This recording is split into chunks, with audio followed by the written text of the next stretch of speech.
Hey everybody, Jerry Wagner here, Vice President of HVAC Technical Training. This is the fourth in a series of videos to coincide with the Gree Sapphire Installation Manual. Although we are using the Sapphire as our working example, all Gree mini-split products are similar in their installation requirements.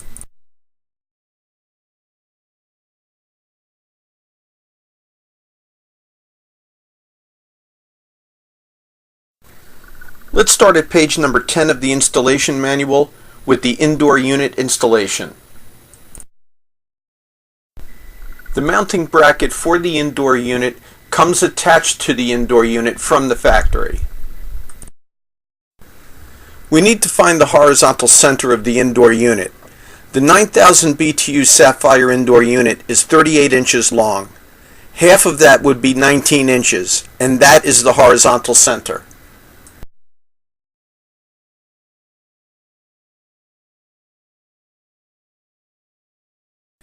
We need to mark the center of the indoor unit on the mounting bracket for future reference.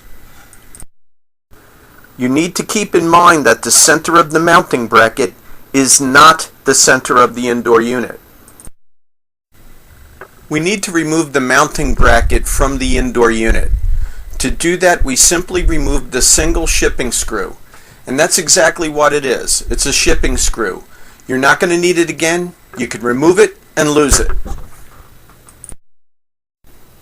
Before we place the mounting bracket on the wall, we need to turn it around and once again mark the center point now so that that mark is facing us. If you remember, you marked it on the back of the bracket, but now the back of the bracket will be against the wall. So you need to mark it again on the front of the bracket simply so that you can see it.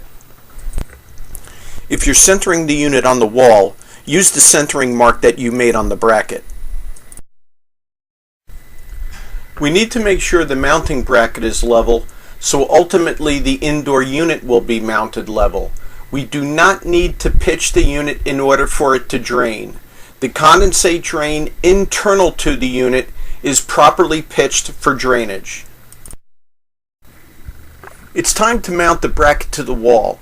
The bracket comes with 5 mounting screws, but I recommend using more. The legs of the mounting bracket are designed so that you could catch 2 16-inch on center studs. In this application, I'm only catching 1 screw in a stud. I'm going to use a total of 7 screws, so the other 6 I'm going to use wall anchors.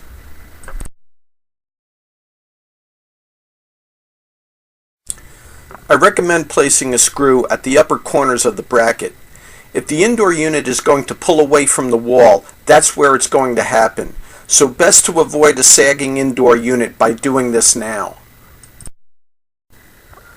Alright, that's it for now. The next video in this sequence will cover the installation of the outdoor unit.